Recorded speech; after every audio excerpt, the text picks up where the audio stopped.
Hello friends, welcome to One Style Cooking. நாம இன்னைக்கு பார்க்க போற ரெசிபி என்னன்னு பாத்தீங்கன்னா ரொம்பவே சூப்பரான கிறிஸ்பான காரச்சேவ் எப்படி செய்யலாம்ங்கறத பார்க்கலாம் வாங்க. வீடியோக்குள்ள போறதுக்கு முன்னாடி கீழ உள்ள ரெட் கலர் subscribe பட்டனை கிளிக் பண்ணுங்க. கூடவே பக்கத்துல உள்ள பெல் ஐகானையும் கிளிக் பண்ணுங்க. அப்பதான் நான் போடுற வீடியோ எல்லாமே உடனுக்குடன் உங்களுக்கு தெரிய வரும். வாங்க இப்போ வீடியோக்குள்ள போலாம். காரச்சேவ் செய்யிறதுக்கு ஃபர்ஸ்ட் ஒரு மிக்ஸி ஜார்ல 2 பல் பூண்டு 1 டீஸ்பூன் மிளகு கூடவே 1/2 டீஸ்பூன் அளவு சோடா உப்பு காரத்துக்கு ஏத்தால மிளகாய்த்தூள் இது எல்லாம் சேர்த்து நல்ல ஒரு பேஸ்டா அரைச்சு எடுத்துக்கோங்க. பாருங்க நல்லா அரைச்சு எடுத்தாச்சு. இப்போ நம்ம அரைச்சு எடுத்து வச்சிருந்தோம்ல அதை இந்த பவுலுக்கு மாத்திரலாம். இப்போ இது கூடவே கடலை மாவு சேர்க்கிறதுனால கொஞ்சம் பெருங்காயத்தூள் ஒரு 1/2 டீஸ்பூன் சேர்த்திருக்கேன். 1/2 டீஸ்பூன் அளவு சீரகம் 1 கப் அளவு கடலை மாவு சேர்த்திருக்கேன். 1 கப் கடலை மாவுக்கு நம்ம எடுத்த கப்பால 1/4 கப் அளவு அரிசி மாவு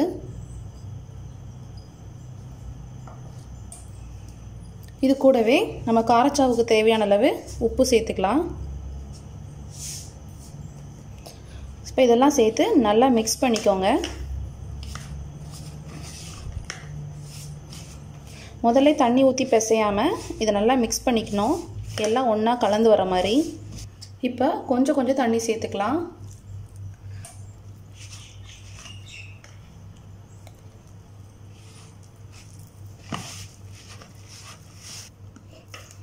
ஸோ பாருங்கள் இந்த அளவுக்கு நல்லா பிசைஞ்சுக்கோங்க.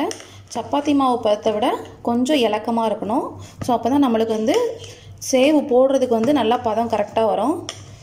ஸோ இப்போது காரச்சாவு போடுறதுக்கான எண்ணெயை சூடுபடுத்திடலாம். பாருங்கள் காரச்சாவு பொரிக்கிறதுக்கு தேவையான அளவு ஆயிலை ஊற்றி நல்லா சூடுபடுத்தியாச்சு. இப்போ இந்த ஆயில் நல்லா சூடானதும் இதில் ஒரு கரண்டி போல் ஆயில் எடுத்து நம்ம மாவு பிசைஞ்சு வச்சுருக்கோம்ல அந்த மிக்ஸில் சேர்த்துடலாம். ஸோ இந்த சூடான அந்த ஆயில் சேர்த்து நல்லா ஒரு டைம் நல்லா மிக்ஸ் பண்ணிக்கோங்க. ஸோ இந்த ஆயில் சூடாக சேர்க்கறதுனால உங்களுக்கு நல்லா அந்த காரச்சாவு நல்லா மொறு மொறுன்னு இருக்கும். ஸோ பாருங்கள் அந்த ஆயிலெல்லாம் சேர்த்து நல்லா அந்த மாதிரி பிசைஞ்சு எடுத்தாச்சு. இப்போது காரச்சாவு போடுறதுக்கு நம்ம தேன் குழல் அச்சு எடுத்திருக்கேன். ஸோ தேன் குழல் அச்சு எடுத்து நம்ம மாட்டிடலாம். ஸோ இதோட உள்பகுதியில் பார்த்திங்கன்னா மாவு நம்மளுக்கு ஒட்டாமல் இருக்கிறதுக்காக கொஞ்சமாக ஆயில் இதில் தடவிக்கோங்க.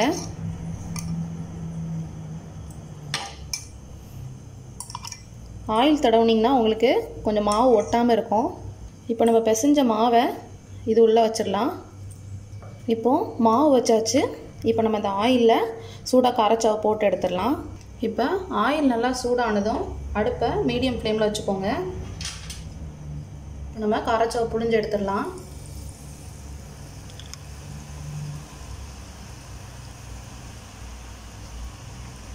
உடனே மாற்றி போடாதீங்க. கொஞ்சம் இந்த சலசலப்பெல்லாம் அடங்கட்டும், அதுக்கப்புறம் மாற்றி போட்டுக்கலாம்.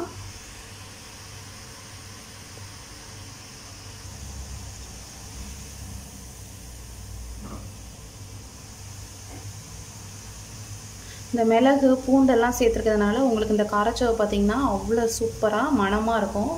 ரொம்பவே டேஸ்ட்டாக இருக்கும்.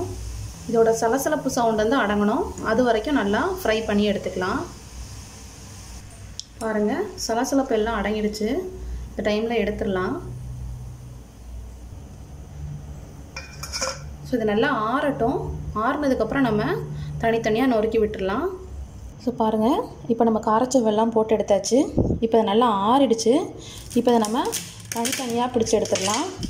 ஸோ பாருங்கள்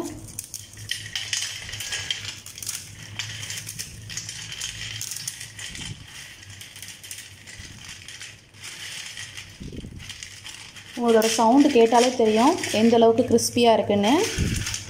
ஸோ ரொம்பவே சூப்பராக ரெடி ஆகிடுச்சு. ஸோ பொருட்கள் எல்லாம் ரெடியாக இருந்துச்சுன்னா சீக்கிரம் 5 நிமிஷத்துலேயே கூட இந்தளவுக்கு காரச்சாவு நம்ம ரெடி பண்ணிடலாம். பாருங்கள் நம்ம எடுத்த 1 கப் மாவுக்கு இந்தளவுக்கு நம்மளுக்கு காரச்சாவு கிடச்சிருக்கு. ஸோ இந்த ரெசிபி உங்களுக்கு ரொம்ப பிடிச்சிருக்குன்னு நினைக்கிறேன். இந்த ரெசிபி பிடிச்சிருந்துச்சின்னா நம்ம சேனலை லைக் பண்ணுங்கள், ஷேர் பண்ணுங்கள், சப்ஸ்கிரைப் பண்ணுங்கள், மறக்காமல் கமெண்ட் பண்ணுங்கள். தேங்க்யூ.